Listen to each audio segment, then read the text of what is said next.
Hello everyone, welcome back to YK Reviews. Welcome back to the TMNT movie reviews. With the next one in the franchise here, we've got the Teenage Mutant Ninja Turtles from 2014, the Michael Bay TMNT movie. So let's just dive into it here.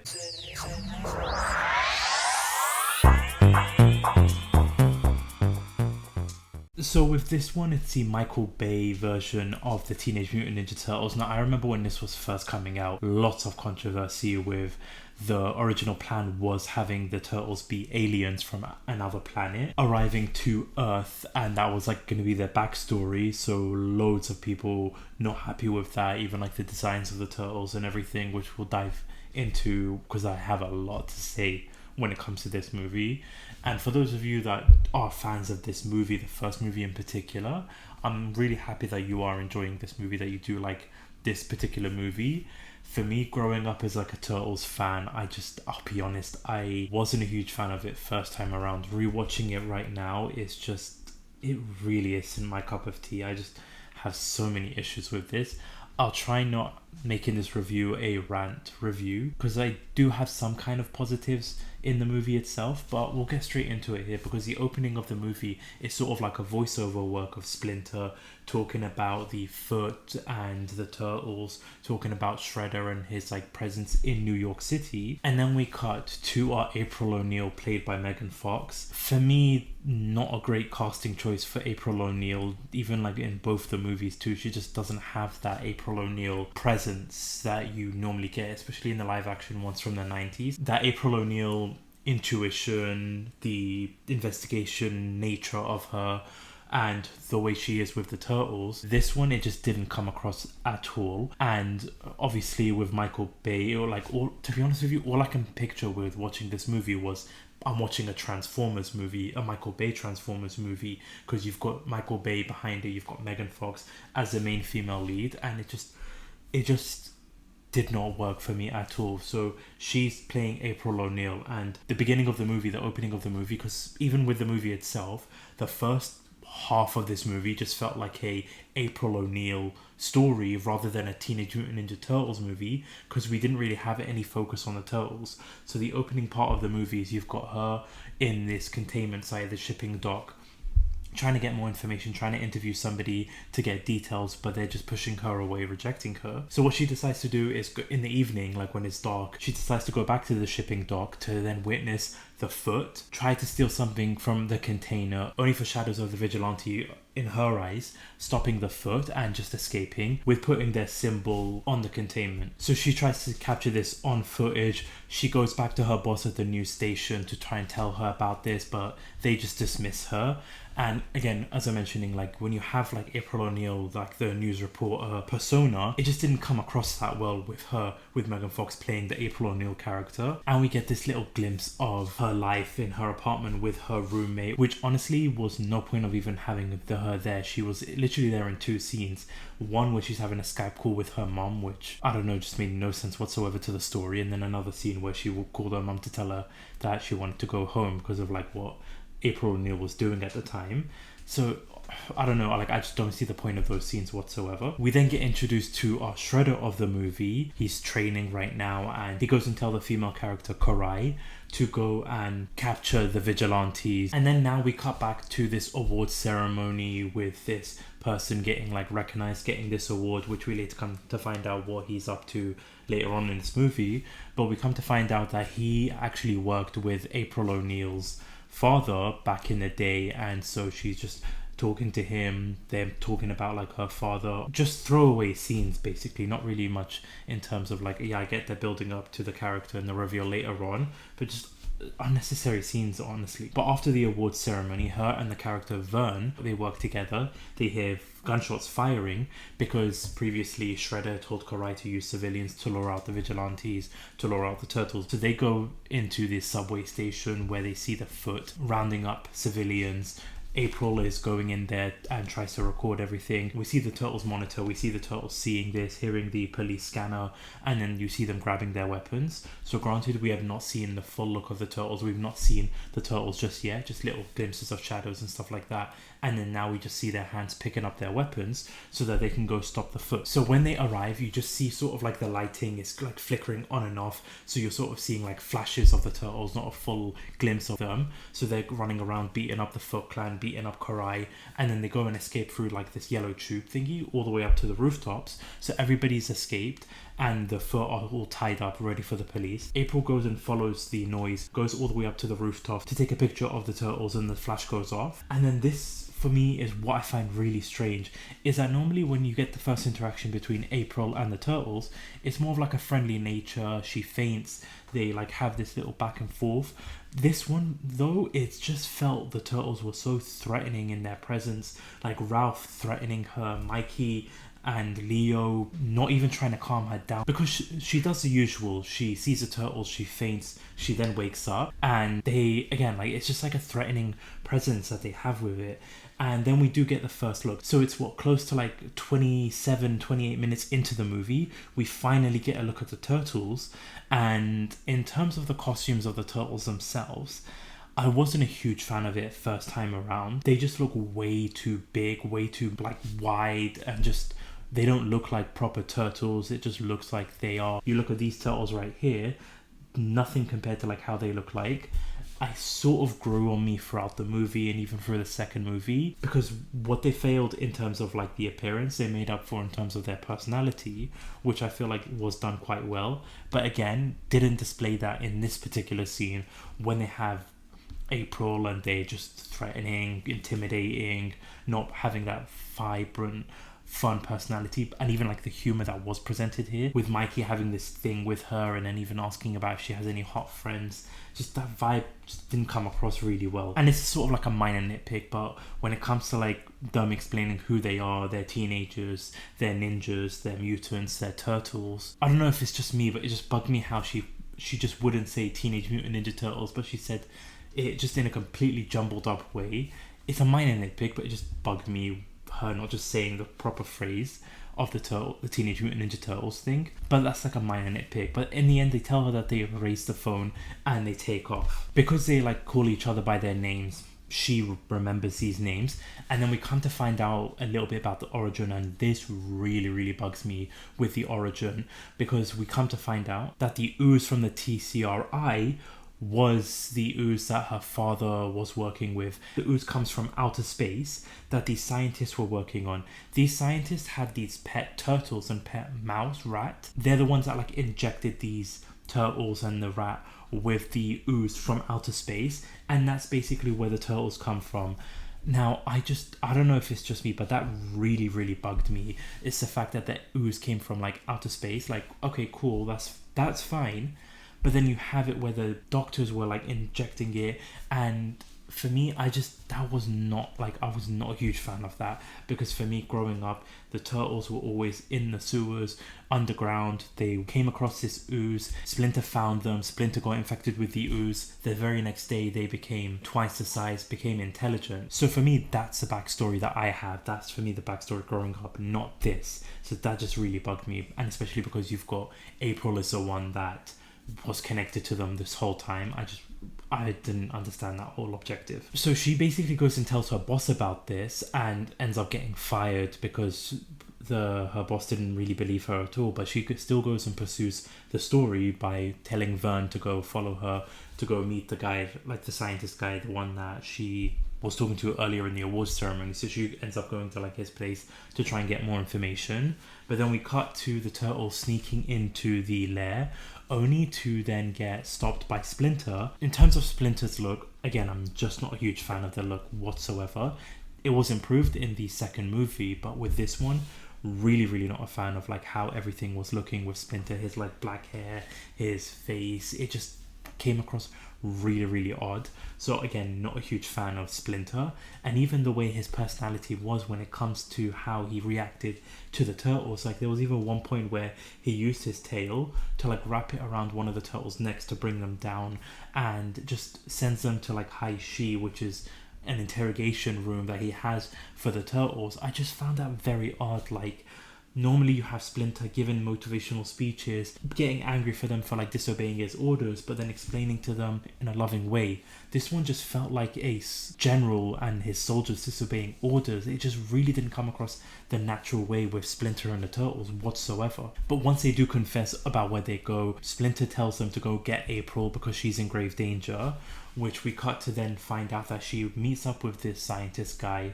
and he explains to her while he was working in Japan, they created a mutagen to like repair humans, to heal humans, which we come to find out that that is part of the mutagen that was in the turtles. Once the lab exploded and there was like a fire, they thought everything was lost, but now they come to realize that the turtles are the ones that have that last bit of that self-repairing mutagen so that they can use to get rich, which come to find out later on in the movie. So he gives her this card so that she can help find the turtles and contact him in the future. So Donatello hacks her laptop, tells her to meet them on the rooftop, and again, just in a really threatening way. Like, you've got one of the turtles just putting their arm around her shoulder, but like sort of putting it in a headlock. They put a hood on her and take her to the sewers, which we then get a more of an understanding of the backstory here. Again, really bugged me here. So we come to find out that April was in the lab at the time. She took out the turtles and Splinter and rescued them from the fire, and she's apparently the one that labeled them and named them Michelangelo, Raphael, Donatello and Leonardo. So she's the one that actually named them,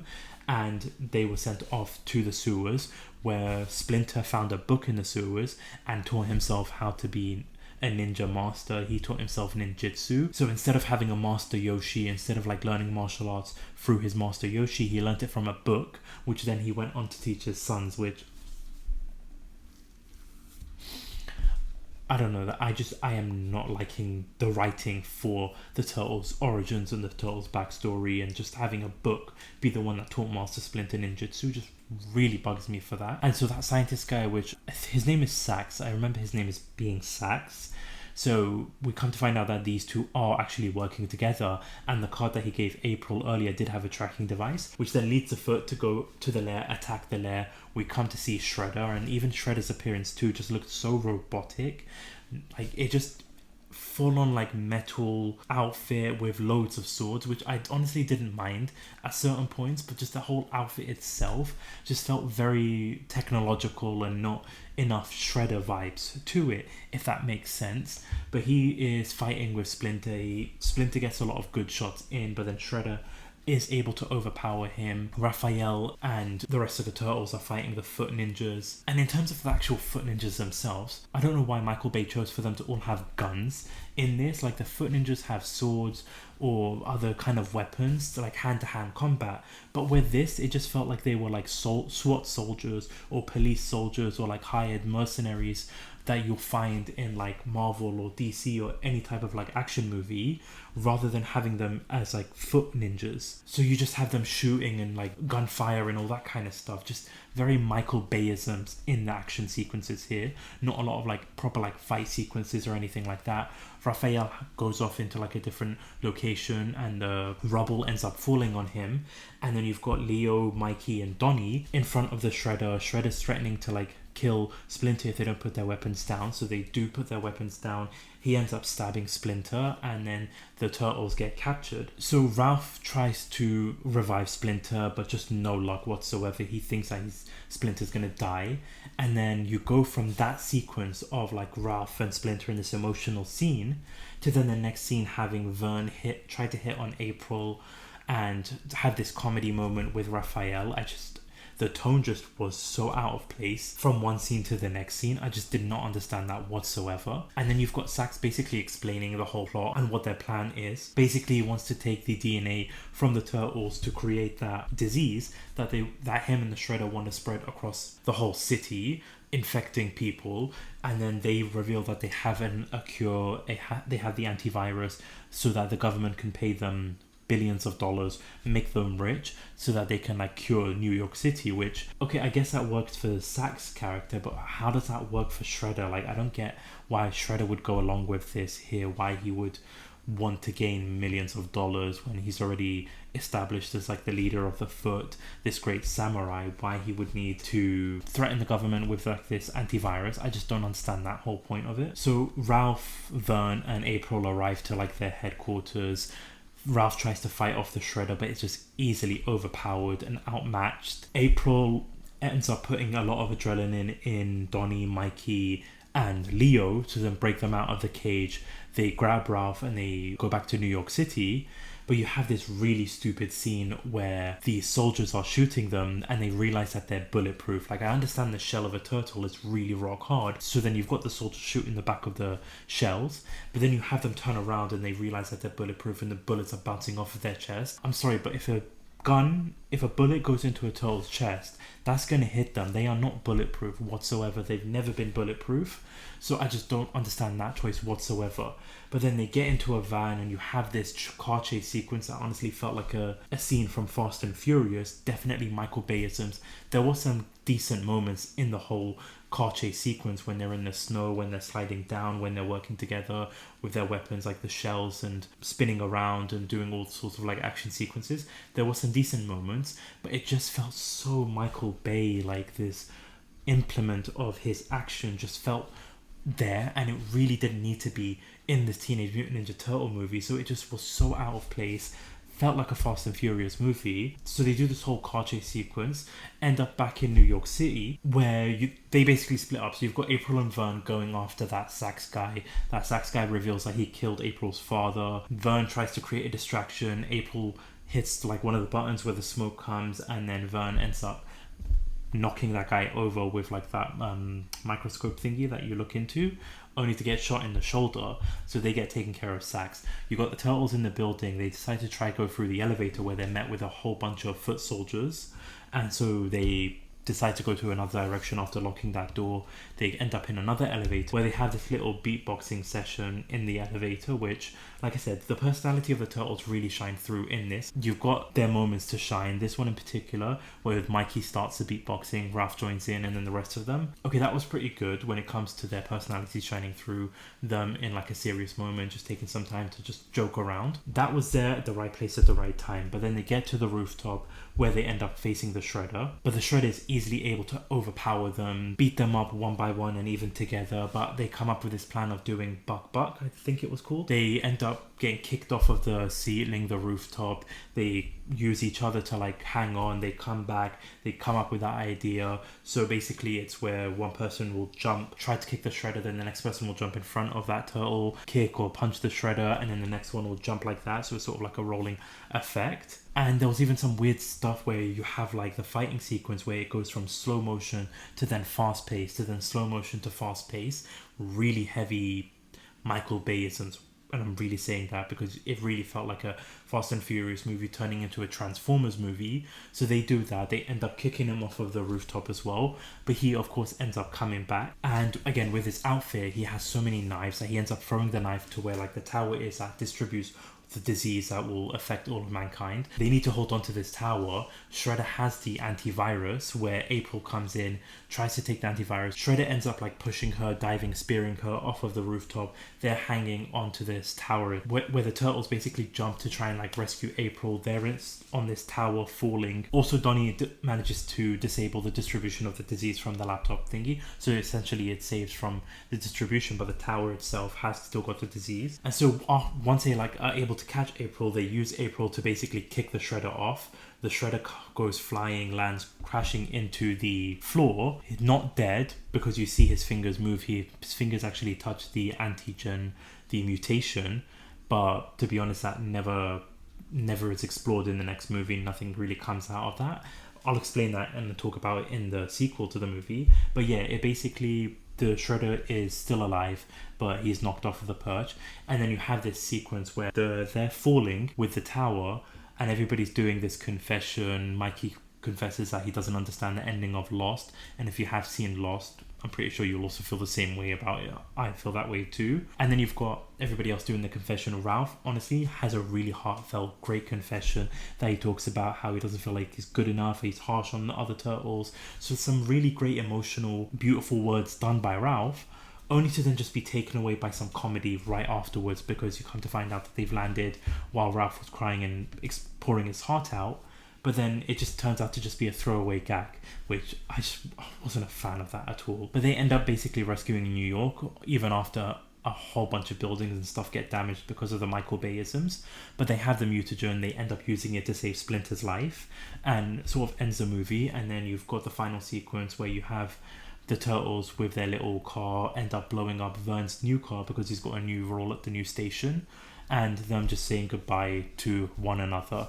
And that's the end of the movie with like their little song playing. So overall, just a lot of issues and a lot of criticisms with this movie. It just, out of all the Teenage Mutant Ninja Turtle movies so far that even I've done reviews on, I feel like this one is definitely the weakest in the whole franchise. It just, the origin stories really bugged me. The casting choices were really off pace. The tone of the movie with the seriousness and the comedy just really did not work together at all. However, like I said, some good moments in there when it comes to fight sequences. The Shredder's final battle with the Turtles was pretty good, but again, camera work and slow motion sort of took me out of it. The Turtles being bulletproof just didn't work. It's when their personalities were shining through, it did work, but then most of the time it just didn't come across that way. So overall, not like a really great movie, not one of the best. If you're new to the Turtle franchise and you're asking what movie should I start with for Teenage Mutant Ninja Turtles, I'll say the 1990 movies, definitely those ones. Those are better live action movies than this Michael Bay movie is, because you're just basically watching a Transformers movie essentially with this one. But that about wraps it up for the first Michael Bay movie. Keep an eye out on the channel because we're going to be discussing the sequel, The Out of the Shadows, where a lot to talk about with that one. So definitely subscribe to the channel, like the video, and keep an eye out for the upcoming reviews. So we've got 2 more before the Mutant Mayhem movie comes out, so definitely don't miss those. And also let me know your thoughts in the comment section down below in terms of this movie. Were you a fan of it? Did you like it? Did you hate it? Let me know please in the comment section down below. But thank you so much for watching. Thank you so much for listening. This is Mike here Reviews,